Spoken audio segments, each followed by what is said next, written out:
ஓம் சக்தி தாயே போற்றி. நீ நல்லது நினைத்தால் இந்த தாயின் ஆசீர்வாதத்தில் உனக்கு நல்லது மட்டுமே நடக்கும். என் அன்பு குழந்தையே, இன்று உன் தாயானவள் உனக்கு ஒருவரினுடைய பெயரினை சொல்லப் போகின்றேன். என் அன்பு குழந்தையே, முதலில் இவரோடு பேசுவதை நீ நிறுத்திவிட வேண்டும். அம்மா தவிர்க்க வேண்டும் என்று கூட சொல்லவில்லை, நிறுத்திவிடு என்றுதான் உன்னிடத்தில் தெளிவாக சொல்கின்றேன். அப்படியானால் இது எத்தனை முக்கியமான விஷயம் என்பதனை நீ தெரிந்து கொள்ள வேண்டும். என் குழந்தையே, அம்மா எப்பொழுதுமே உன்னை சுற்றி சுற்றி வந்து கொண்டிருக்கின்றேன். உன்னுடைய வாழ்க்கையில் நடக்கின்ற ஒவ்வொரு விஷயங்களையும் என்னவென்று கவனித்து எதை உனக்கு கொடுக்க வேண்டும், எதை உனக்கு கொடுக்கக்கூடாது என்று கவனமாக உன்னை வழிநடத்தி கொண்டிருக்கின்றேன். அப்படி இருக்கின்ற உன்னுடைய வாழ்க்கையில் பிரச்சனைகள் எல்லாம் இன்னமும் உனக்கு தீர்ந்தபாடு இல்லை. எவ்வளவோ கஷ்டங்களிலிருந்து நீ மீண்டு வர நினைத்தாலும் அதுவெல்லாம் தொடர்ந்து வந்து உனக்கு குழப்பங்களை கொடுத்து கொண்டுதான் இருக்கின்றது. என் தங்கமே, உன்னை சுற்றி நடக்கின்ற விஷயங்கள் எதுவாக இருந்தாலும் அதிலிருந்து உன் வாழ்க்கையை மீட்டெடுக்க வேண்டும் என்று நினைக்கின்ற என் பிள்ளைக்கு ஒரு பிரச்சனை வந்திருக்கின்றது. எவ்வளவு முயற்சி செய்தும் அதிலிருந்து மீண்டு வர முடியாமல் நீ தவித்து கொண்டிருக்கின்றாய் என்பதனை புரிந்து கொண்டு அப்படிப்பட்ட பிரச்சனையை உனக்கு கொடுக்கக்கூடிய நபர் யார் என்பதையும், உன் வாழ்க்கையில் என்ன நடந்தது என்பதையும், இவர்கள் என்ன செய்தார்கள் என்பதனையும் நான் நன்றாக தெரிந்து கொண்டேன். அதையெல்லாம் உன்னிடத்தில் சொல்லிவிட வேண்டும் என்றுதான் இப்பொழுது உன்னிடத்தில் பேசிக் கொண்டிருக்கின்றேன். என் அன்பு குழந்தையே, உன்னோடு பழகுகின்ற ஒவ்வொரு நபர்களின் உண்மையான குணங்களையும் அவர்களின் நோக்கத்தையும் நீ தெரிந்து கொள்ள வேண்டும். ஒருவேளை அவர்களிடத்தில் கெட்ட எண்ணங்கள் இருக்குமானால் அது நிச்சயம் உன்னை பாதிக்கும் என்றால் உன் கூட இருந்து கொண்டு அவர்கள் அந்த தவறுகளை செய்து கொண்டிருப்பாயானால் உன்னுடைய பார்வைக்கு அவர்கள் நல்லவர்கள் போல எப்பொழுதுமே நடித்து கொண்டிருப்பார்கள். இப்படிப்பட்டவர்கள் தன்னுடைய காரியங்களில் எங்காவது சிக்கிக்கொண்டார்கள் என்றால் உன்னுடைய பெயரையும் சேர்த்துதான் உள்ளே இழுத்து விடுவார்கள். இது போன்ற ஒரு நிலை உனக்கு நிச்சயம் உருவாகிவிட வாய்ப்புகள் அதிகமாக இருக்கின்றது. அதனால்தான் இன்று இந்த அம்மா உனக்கு இத்தனை சொல்லிவிட வந்திருக்கின்றேன். இவர்களோடு உன் வாழ்க்கையில் நடந்த பல விஷயங்களை சற்று நீ சிந்தித்து பார்க்க வேண்டிய நேரமும் வந்துவிட்டது. என் அன்பு குழந்தையே, இவர்களால் நீ பட்ட கஷ்டங்கள் ஏராளம். இவர்களால் என்னென்ன மாற்றங்கள் உன் வாழ்க்கையில் நடந்தது, இவர்களால் என்னென்ன திருப்பங்கள் உன் வாழ்க்கையில் நடந்தது, இவர்களினுடைய செயல்கள் எல்லாம் உன்னை எந்த நிலைக்கு அழைத்து சென்றது என்பதை எல்லாம் நீ புரிந்து கொள்ள வேண்டும். என் தங்க குழந்தையே, இதற்கு முன்பு உன் வாழ்க்கையில் நடந்த விஷயங்கள் எல்லாம் எதற்காக நடந்தது, எதனால் நடந்தது, எதற்காக இப்படி எல்லோரும் நம்மை ஒதுக்குகின்றார்கள், எதனால் நம்மோடு பேசுவதை எல்லாம் இவர்கள் தவிர்க்கின்றார்கள் என்று என் குழந்தை நீ யோசித்து கொண்டிருந்தாய் அல்லவா? உன்னுடைய யோசனைகளுக்கு நிச்சயமாக இந்த தாயானவள் நான் பதிலினை கண்டுபிடித்து வந்துவிட்டேன். உன் மீது அதிகமாக அன்பு செலுத்தி நட்பாக இருப்பது போல நாடகமாடிக்கொண்டிருக்கின்றார்கள். எந்த நிலையிலும் உன்னுடைய வாழ்க்கையில் எப்பொழுதும் கூடவே இருப்பதாக சொல்லி கொண்டிருக்கின்றார்கள். உனக்கு சிறு கஷ்டம் என்று வந்துவிட்டால் இவர்களை விட வேறு யாராலும் உனக்கு உதவிகளை செய்ய முடியாது என்பது போல இவர்கள் நடந்து கொள்கின்றார்கள். என்ன நடந்தாலும், எந்த விஷயங்கள் உன் வாழ்க்கையில் வந்தாலும் எப்பொழுதுமே உன்னை தேடி வருகின்ற சில உண்மைகளையும் சில நன்மைகளையும் நீ என்னவென்று தெரிந்து கொண்டுதான் அதன் பிறகு நீ பெற்றுக்கொள்ள வேண்டும். உன்னால் முடியும் என்று உனக்கு யாரோ ஒருவர் கொடுத்த நம்பிக்கையை கூட இவர்கள் உடைத்து விடுவார்கள். அம்மா சொல்வது இப்பொழுதாவது உனக்கு புரிகின்றதா? உனக்குள் இருந்த நல்ல எண்ணங்கள் எல்லாம் கெட்ட எண்ணங்களாக உன்னுடன் இருந்து கொண்டே உன்னை இவர்கள் மாற்றி கொடுத்திருக்கின்றார்கள். நல்ல பாதையில் சென்று கொண்டிருந்த உன்னை நான் சரியான பாதையில் அழைத்து செல்கின்றேன் என்று சொல்லி தவறான பாதைக்கு உன்னை அழைத்து வந்திருக்கின்றார்கள். என்ன நடக்கும் இந்த வாழ்க்கையில், எதிர்காலத்தில் என்ன விஷயம் நடக்கும் என்று எதையுமே சிந்திக்காமல் இவர்களோடு நீயும் சில விஷயங்களை எல்லாம் செய்துவிட்டாய். நீயாக எந்த ஒரு முடிவையும் எந்த ஒரு செயலையும் துணிந்து செய்வது கிடையாது. இவர்கள் கொடுக்கின்ற தைரியமும் இவர்கள் பேச்சும் உன்னை மடைமாற்றி இருக்கின்றது என்பதனை இப்பொழுதாவது நீ புரிந்து கொள் என் பிள்ளையே. இதற்கு முன்பு உனக்கு வந்த இக்கட்டான சூழ்நிலையில் இவர்கள் துணையாக இருப்பார்கள் என்று நீ நம்பிக்கொண்டிருந்தாய். அப்படி நம்பிக்கொண்டிருந்த வேளையில்தான் இவர்கள் உன் காலை வாரிவிட வந்தார்கள் என்பதனை நீ புரிந்து கொண்டாய் என் பிள்ளையே. கண்மூடித்தனமாக ஒருவர் மீது நம்பிக்கை வைத்து அவர்களோடு நீ பழகி கொண்டிருக்கும் பொழுது அவர்கள் தவறு செய்வது உன் கண்ணுக்கே தெரியாமல் போய்விடுகின்றது. அப்படியும் தெரியாமல் கூட அதையெல்லாம் ஏதோ சந்தர்ப்ப சூழ்நிலைகள் என்று சொல்லி அதனை நீ கணக்கில் எடுத்துக்கொள்ளாமல் தள்ளிவிட்டு சென்று விடுகின்றாய். ஆனால் இந்த நேரத்தில் உன் அம்மா நான் சொல்கின்ற விஷயங்கள் ஒவ்வொன்றையும் நீ கேட்கும் பொழுது நீ அடைந்த பாதிப்புகள் என்ன, உன் வாழ்க்கையில் நடந்த சோதனைகள் என்ன என்பதனை நீ தெரிந்து கொண்டிருப்பாய் அல்லவா என் அன்பு குழந்தையே.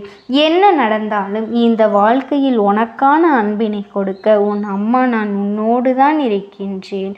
உன்னை சுற்றி நடக்கின்ற இது போன்ற விஷயங்கள் எல்லாமே என்னவென்று இதற்கு பிறகு உன்னால் நிச்சயமாக புரிந்து கொள்ள முடியும். இத்தனை காலமும் நீ ஆசைப்பட்டு வேண்டி நின்ற விஷயங்கள் ஒவ்வொன்றுமே உனக்கு சந்தோஷத்தை கொடுத்து உன்னை நல்வழிப்படுத்தும் என்பதனை நீ மறந்துவிடக்கூடாது. இனிமேல்தான் உன் வாழ்க்கையில் நல்ல மாற்றங்களும் நல்ல திருப்பங்களும் அமையப் போகின்றது என் பிள்ளையே.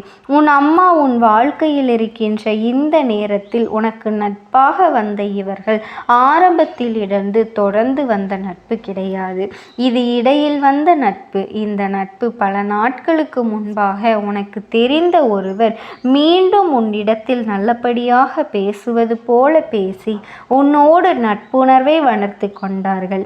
இவர்கள் பேச ஆரம்பித்த நாள் முதலே எல்லா விஷயங்களும் உனக்கு சாதகமாகத்தான் பேசி கொண்டிருக்கின்றார்கள்.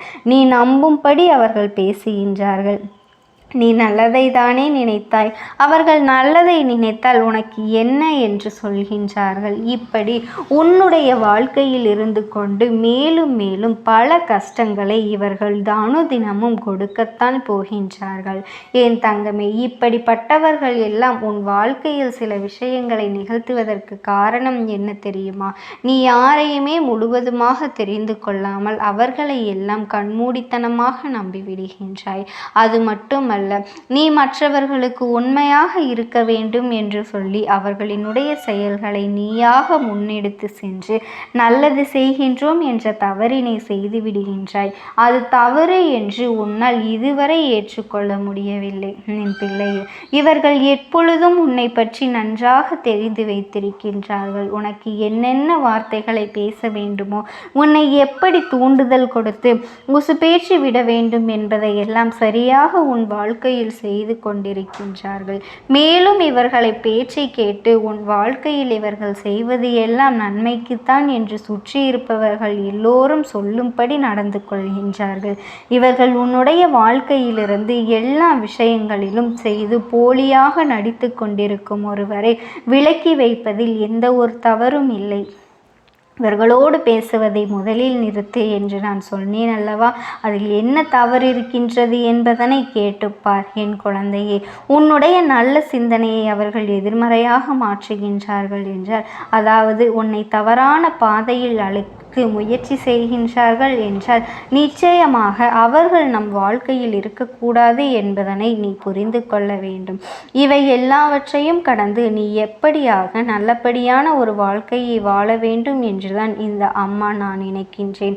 அதனால் தான் உன்னோடு இருந்து உன்னை உறவாடி கிடைக்கின்ற இவர்களிடத்தில் முதலில் நீ பேசுவதை நிறுத்திவிட வேண்டும். அம்மா, இத்தனை நேரமும் சொன்னாயே, அது யாரென்று சொல்லாமல் விட்டுவிட்டாயே என்று கூட நீ கேட்கலாம். நான் இதுவெல்லாம் யார் என்று எப்படி கண்டுபிடிப்பது? எல்லோரையும் இப்படி சந்தேகமாக நினைக்க முடியுமா என்று கூட நீ கேட்கலாம். என் பிள்ளையே, நான் சொல்கின்ற அடையாளம் யாருக்கு இருக்கின்றதோ அந்த நபர்தான் இவர் என்பதனை நீயாக தெரிந்து கொள்ள வேண்டும். நிச்சயமாக தெரிந்து கொள். சமீப காலமாக உன்னிடத்தில் அதிக நட்போடு இருக்கின்ற ஒருவன் ஏற்கனவே பல நட்புகளை எல்லாம் வேண்டாம் என்று உதறி தள்ளிவிட்டு வந்து உன்னிடத்தில் இப்போது பழகி கொண்டிருக்கின்றார்கள். ஆனாலும் ஒரு குறிப்பிட்ட நாட்கள் மட்டும்தான் இவர்களால் நல்லபடியாக பழக முடியும் என்று அவர்கள் இருப்பார்கள். இவர்கள் யாரென்று நீ அடையாளம் தெரிந்து கொள். என் தங்க குழந்தையே, நீ எதை நினைத்தும் கவலைப்படாதே. இந்த தாயானவளினுடைய ஆசீர்வாதம் உனக்கு என்றென்றும் முழுமையாக கிடைத்து கொண்டே அந்த ஆத்மாவின் வாக்கினை கேட்பதற்கு இதுவே உனக்கு கிடைக்கின்ற கடைசி வாய்ப்பாகவும் இருக்கலாம். அதனால் என் பிள்ளையே, இந்த வாய்ப்பினை நீ சரியாக பயன்படுத்தி கொண்டு அந்த ஆத்மா உன்னோடு என்ன பேச நினைக்கின்றது, அவர்கள் எதை உன்னிடத்தில் சொல்ல நினைக்கின்றார்கள், வெளிப்படுத்த முயற்சி செய்கின்றார்கள், எதனால் உன்னை தேடி வந்திருக்கின்றார்கள் என்பதனை எல்லாம் நீ தெரிந்து கொள்ள வேண்டும்.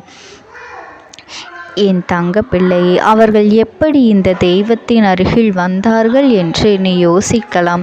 என் தங்கமே, உன்னுடைய இல்லத்தில் சமீபத்தில் இறந்து போன ஒருவரினுடைய ஆத்மாவானது சில நாட்களாகவே உன் இல்லத்தை சுற்றி சுற்றி வருகின்றது.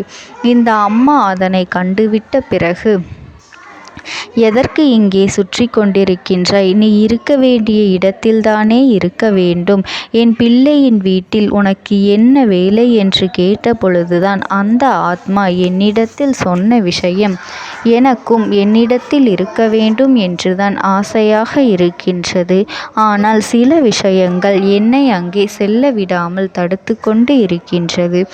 எனக்கு என்னுடைய குடும்பத்தில் இருக்கின்றவர்களிடம் பேசியாக வேண்டும். என் மனதில் தோன்றுகின்ற சில விஷயங்களை அவர்களிடத்தில் சொல்லிவிட்டால் நான் மனநிறைவோடு இங்கிருந்து சென்று விடுவேன். சில விஷயங்களை நான் அவர்களோடு பகிர்ந்து கொள்ளாமல் விட்டுவிட்டேன். அதற்கு சரியான நேரம் இப்பொழுது வந்திருக்கின்றது. இப்பொழுதும் சொல்லாமல் நான் சென்று விட்டால் இனி காலம் முழுவதும் என்னால் அவர்களிடத்தில் சொல்லிவிட முடியாது. இதற்கு நீங்கள்தான் துணையாக நிற்க வேண்டும் அம்மா என்று என்னிடத்தில் வாய்ப்பினை ஏற்படுத்தி கொடுக்க வேண்டும் என்று கேட்டது. என் தங்க குழந்தையே, இப்படி இருக்கும் பொழுது அவர்களிடத்தில் சொல்லிவிட முடியாது. அந்த வாய்ப்பினை ஏற்படுத்தி கொடுத்து என் வீட்டில் உள்ளவர்களிடம் பேச வைக்க வேண்டும் என்று என்னிடத்தில் கோரிக்கை வைத்தது. என் தங்கமே, இப்படி மனதிலே எந்த கெட்ட எண்ணங்களும் இல்லாமல் உன் குடும்பத்திற்காக பேச வேண்டும் என்று கேட்ட ஆத்மாவிற்கு நான் அந்த வாய்ப்பு வழங்குவது தானே முறையாக இருக்கும். அதனால் இந்த அம்மா அந்த ஆத்மாவிற்கு அந்த வாய்ப்பினை கொடுக்க முடிவுகள் செய்து இப்பொழுது உன்னோடு பேசுவதற்காக வரவழைத்திருக்கின்றேன். என் பிள்ளையே, அந்த ஆத்மாவானது உன்னிடத்திலே என்ன பேசுகின்றார்கள் என்பதனை நான் என் மூலமாக உன்னிடத்தில் பேசி சொல்கின்றேன். இந்த அம்மாவிடத்திலிருந்து தான் அவர்கள் மனதில் பேச நினைப்பதை எல்லாம் பேச முடியும். என் தங்கமே, நேரடியாக ஒரு ஆத்மாவின் குரலை உன்னால் அத்தனை சுலபமாகவெல்லாம் கேட்டுவிட முடியாது. இந்த அம்மா அதற்காகத்தான் இன்று இந்த உதவியை செய்கின்றேன். என் குடும்பத்தில் இருக்கின்றவர்களிடம் பேச வந்திருக்கின்றேன். உங்கள் எல்லோரையும் நான் இனி காணவே முடியாது என்பதனை நான் உணர்ந்து கொண்டேன். என் வாழ்க்கையில் நிறைவாக இருந்து என்னால் உங்களுக்கு கஷ்டங்கள் வந்தாலும் உங்களால் எனக்கு எந்த கஷ்டங்களும் இதுநாள் வரையிலும் வந்தது கிடையாது. நான் நினைத்தது போல இந்த வாழ்க்கையை அத்தனை சந்தோஷமாக வாழ்ந்து கொண்டுதான் இருந்தேன். என் குடும்பத்தில் இருக்கின்றவர்களிடம் பேச வந்திருக்கின்றேன். உங்கள் எல்லோரையும் இனி நான் காணவே முடியாது என்பதனை நான் உணர்ந்து கொண்டேன். உங்களோடு இருந்த இந்த காலகட்டம் குறைவாக இருந்தாலும் எனக்கு கிடைத்த சந்தோஷங்களும் மகிழ்ச்சியும் ஏராளமாக இருந்தது. அதனால் எனக்கு எந்த ஒரு கவலையும் இதுவரையில் இருந்ததே கிடையாது. நான் நினைத்தது போல இந்த வாழ்க்கையை நான் சந்தோஷமாகத்தான் வாழ்ந்து கொண்டு இருந்தேன். ஆனால் இவ்வளவு காலம் எனக்கு சீக்கிரமாக என்னுடைய ஆயுள் முடிந்துவிடும் என்று எனக்கு முன்பே தெரியாது. அது தெரிந்திருந்தால் நிச்சயமாக என் மனதில் இருக்கின்ற அத்தனை விஷயங்களையும் நான் உங்களிடத்தில் சொல்லியிருப்பேன். ஆனால் எல்லோரும் நினைப்பது போலத்தானே நானும் நினைத்திருந்தேன். எனக்கும் இந்த உலகத்தை விட்டு செல்ல வேண்டும் என்ற ஆசை கிடையாது. மற்றவர்கள் சொல்வது போல எதற்காக பிறந்தோம், நாம் ஏன் பிறந்தோம் என்று ஒரு நாளும் நான் நினைத்தது கிடையாது. வாழ வேண்டும் என்றுதான் ஆசைப்பட்டேன். என்னுடைய ஆசைகள் எல்லாம் நிராசையாகும்படி இந்த உலகத்தில் விட்டு செல்ல வேண்டிய காலகட்டம் கட்டாயம் வந்துவிட்டது. என்னுடைய கடமை இங்கே சரியாக முடிவதற்கு வந்துவிட்டது. இன்று நான் உங்களோடு பேச வந்ததற்கு முக்கியமான காரணம், சில விஷயங்களை எல்லாம் உங்களோடு சொல்லாமல் விட்டுவிட்டேன். எப்படி நடக்கும் என்று தெரியாமல் நான் சில விஷயங்களை செய்தும் முடித்துவிட்டேன். அதற்காக உங்களிடத்தில் நான் மன்னிப்பு கேட்டுக்கொள்கின்றேன். இதை உங்களிடத்தில் பகிர்ந்து கொள்ள வேண்டும் என்றுதான் இன்று நான் வந்திருக்கின்றேன். உங்களை நான் மனதார வணங்குகின்றேன். இந்த வாய்ப்பினை நான் சரியாக பயன்படுத்தி கொள்ள விரும்புகின்றேன். அதனால்தான் என் மனதில் இருக்கின்ற விஷயங்கள் எல்லாம் நான் சொல்லிவிடுகின்றேன். சிறிது நேரம் அமைதியாக அமர்ந்து என்னுடைய வார்த்தைகளை கேட்டாலே போதும். என்னுடைய அன்பினை புரிந்து கொண்டு அதுவே எனக்கு போதும். நான் நிச்சயமாக இங்கிருந்து நல்லபடியாக சென்று விடுவேன். இன்று உங்களோடு பேச வந்ததற்கு ஒரு முக்கியமான காரணம், நான் சில விஷயங்களை சொல்லாமல் விட்டுவிட்டேன். இப்படி நடக்கும் என்று எனக்கு ஒரு நாளும் தெரியாமல் சில விஷயங்களை செய்துவிட்டேன். அதை உங்களிடத்தில் பகிர்ந்து கொள்ளத்தான் வந்திருக்கின்றேன். என் மனதில் நினைக்கின்ற விஷயம் என்ன தெரியுமா? நான் உங்களை நன்றாக பார்த்து கொள்ள வேண்டும். உங்களின் ஆசைகளை எல்லாம் நிறைவேற்றி கொடுக்க வேண்டும். உங்கள் வாழ்க்கையில் நடத்தி கொடுக்க முடியாமல் போனாலும் இனிமேல் அதையெல்லாம் நடத்தி கொடுக்க வேண்டும் என்று ஆசைப்பட்டு என்னால் ஆன முயற்சிகளை எல்லாமே செய்து கொண்டிருந்தேன். ஆனால் முழுமையான பலன்களை கொடுப்பதற்கு முன்பாகவே இது போன்று நடந்துவிட்டது. அதனால் நான் ஏதேனும் குற்றம் குறைகள் செய்திருந்தாலும், ஏதேனும் உங்களுக்கு மனதிற்குள் கஷ்டத்தை தந்திருந்தாலும் என்னை மன்னித்து விடுங்கள். நான் எப்பொழுதும் உங்கள் மீது உண்மையான அன்பினைத்தான் வைத்து கொண்டிருக்கின்றேன். நான் ஒரு நாளும் மனதில் ஒன்றும் வெளியில் ஒன்றுமாக ஒரு நாளும் நான் நடந்து கொண்டது இல்லை. அதனால் என்னவோ என்னுடைய குணங்கள் சிலருக்கு இங்கே பிடிப்பதே இல்லை. எதுவாக இருந்தாலும் என்னோடு இருக்கின்ற என் குடும்பத்திற்கு தெரியும் அல்லவா நான் யார், என்னுடைய அன்பு எப்படிப்பட்டது என்று. அதனால் என்னுடைய அன்பினை முழுமையாக உணர்ந்து கொள்ள வேண்டும் என்று அதனை இங்கிருந்து ஏற்றுக்கொள்ளவே முடியாத ஒரு விஷயமாகத்தான் இருந்தது. நானும் அங்கும் அங்கும் ஓடி ஓடி மீண்டும் என்னுடைய உயிரை மீட்டெடுத்து விடலாம் என்றுதான் முயற்சி செய்தேன். ஆனால் அப்பொழுது என்னால் அதையெல்லாம் செய்ய முடியவில்லை. உயிரற்ற உடலாக இங்கே நின்று கொண்டிருக்கின்றேன். நாட்கள் செல்ல செல்ல இதை எனக்கு ஏற்றுக்கொள்ள பழகிவிட்டது. இனிமேல் இதுதான் என்னுடைய உலகம். மீண்டும் அங்கே செல்ல முடியாது என்பதனை நான் புரிந்து கொண்டேன். செல்ல முடியாவிட்டாலும் ஆத்மா என்று ஆன பிறகு என்னுடைய உலகத்தில் இருந்தால்தான் எனக்கு சந்தோஷம். மீண்டும் மனித வாழ்க்கைக்குள் என்னால் நுழைந்துவிட முடியாது. எனக்காக இத்தனை காலமும் அன்போடு பழகி எனக்கு எல்லாம் செய்த உங்களுக்கு நான் சொல்கின்ற விஷயம் ஒன்றுதான். நடந்தது எல்லாம் நடந்துவிட்டது. நடந்த விதையை யாராலும் இனி மாற்ற முடியாது. இனி நான் உங்களோடு இருக்க வேண்டும் என்று நினைத்தால் கூட அது நடக்காது. அதனால் இந்த வாழ்க்கையில் நீங்கள் நல்லபடியாக வாழ்ந்து சந்தோஷமாக இருக்க வேண்டும் என்றுதான் அந்த ஆத்மா மனது வேதனைப்பட்டு உன்னோடு பேசுகின்றது. என் தங்க குழந்தையே, யார் உன்னை விட்டு சென்றாலும் இந்த தாயானவளினுடைய அன்பும் ஆசீர்வாதங்களும் உனக்கு என்றென்றைக்குமே முழுமையாக கிடைத்து கொண்டே இருக்கும். அதனால் நீ எதை நினைத்தும் கவலைப்படாதே. உனக்காக எப்பொழுதும் நான் இருந்து கொண்டே இருப்பேன். ஓம் சக்தி. ஓம் ஆதிபரா சக்தி. விடுதலை கொடுக்க மாட்டாயா என்று என் பிள்ளை, நீ என்னை பார்த்து கேட்கின்ற விஷயத்திற்குத்தான் நான் முடிவினை கட்டப் போகின்றேன். இன்னமும் சுருக்கமாக உனக்கு சொல்ல வேண்டும் என்றால், உன்னுடைய பிடிவாதம் இந்த அம்மாவினிடத்தில் ஜெயித்து விட்டது என்பதுதான் உண்மை.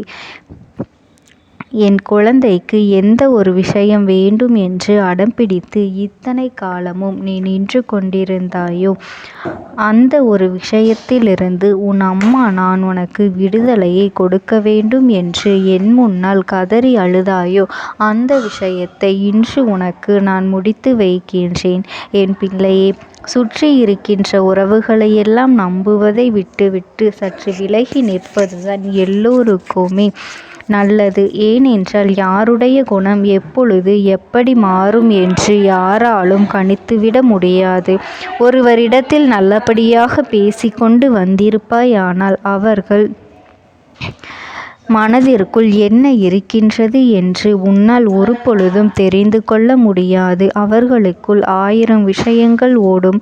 உனக்கு செய்து தருவேன் என்று வாக்குறுதியை கொடுப்பார்கள். ஆனால் அதன் பிறகு பார்த்தாயானால் ஒரு நிமிடம் கூட யோசிக்காமல் சற்றென்று இவர்களுக்கு முடியாது என்று சொல்லிவிடுவார்கள். மனதிற்குள் அவர்கள் நினைப்பது, நீ சொல்வதை சொல்லிவிட்டு போ, நான் எதற்காக உனக்கு உதவி செய்ய வேண்டும் என்று எண்ணிக்கொண்டிருப்பார்கள். இது போன்ற போலிகள் அதிகமாக நிறைந்து இருக்கின்ற இந்த உலகத்தில் ஒரு விஷயத்திற்காக என் பிள்ளை நீ ஆசைப்படுகின்றாய் என்றால் அதை மிகவும் நான் கவனத்தோடு புரிந்து கொண்டு உன் வாழ்க்கைக்கு அது சரியா தவறா என்று, தேவைதானா தேவையில்லையா என்று, ஒரு வேலை கிடைத்தால் உன் வாழ்க்கை தெளிவாக இருக்குமா என்றால் நான் புரிந்து கொண்டுதான் உன் அம்மா நான் உன்னிடத்திலே சொல்ல முடியும் என்பதனை புரிந்து கொள். உனக்கு எத்தனை கால தாமதங்கள் ஆகியது என்பதனை அதனை புரிந்து கொள்ள அதை உன்னிடத்தில் ஒப்படைக்க வந்ததற்கு காரணம், பல அதிசக்தி வாய்ந்த பூஜைகளாலும் தெய்வங்களை நீ தொடர்ந்து வணங்கி கொண்டிருப்பதாலும் மட்டும்தான் உன் வேண்டுதல்கள் உச்சத்தை தொட்டுவிட்டது. தெய்வத்தின் மனதை நீ தொட்டுவிட்டாய். இனிமேல் உன்னிடத்திலிருந்து தெய்வத்தினால் தப்பிக்க முடியாது. நிச்சயமாக இனிமேல் இதனை நீ கொடுத்துதான் ஆக வேண்டும். எந்த எல்லைக்கும் செல்வதற்கு தயாராகிவிட்டாய். கடவுளுக்கு என்னென்ன செய்ய வேண்டுமோ அதையெல்லாம் என் பிள்ளை மனதார செய்து விட்டாய். உன்னுடைய அன்பிற்கு இந்த அம்மா நான் 5வது நாள் உன் வாழ்க்கையில் மிகப்பெரிய பிரச்சனையை தீர்த்து கொடுக்கின்றேன். அம்மாவினை நம்பினால் உனக்கு சத்தியம். என்னை நீ நம்பவில்லை என்றால் இந்த அம்மாவினால் நிச்சயமாக எந்த விஷயத்திலும் இதற்கு பொறுப்பாக முடியாது. உனக்கு நடப்பதை கூட நீ உணராமல் இருந்துவிட்டு நிச்சயமாக உன்னுடைய மனநிலையில் தான் மாற்றங்களை கொண்டு வர வேண்டும். இதனை புரிந்து கொள். ஒரு முறை அல்ல, பல முறை இதை நான் சொல்லியிருக்கின்றேன். வாழ்க்கையில் தெய்வத்தினுடைய சக்தி வந்துவிட்டது என்றால் உனக்கு பல நல்ல விஷயங்கள் செய்வதற்கு முயற்சிகளையும் செய்து கொடுத்தது. ஆனால் என் பிள்ளை, நீ உன் மனதிற்குள் வைத்திருக்கின்ற தேவையற்ற எண்ணங்களால் அதை தொலைத்து விட்டாய். ஒரு பொழுதும் நீ தொலைக்கவும் மாட்டாய். தொலைக்க இருக்கவும் கூடாது. ஏனென்றால் உன்னோடு இருப்பது இந்த அம்மாவாகிய நான். உன் வாழ்க்கையில் நல்லதை செய்து கொடுப்பது உன் அம்மா நான். உனக்காக இந்த வாழ்க்கையில் எந்த எல்லைக்கும் செல்ல தயாராக இருக்கின்றேன். அதனால் இனி துணிந்து இறங்கு. எண்ணி 5வது நாள் நீ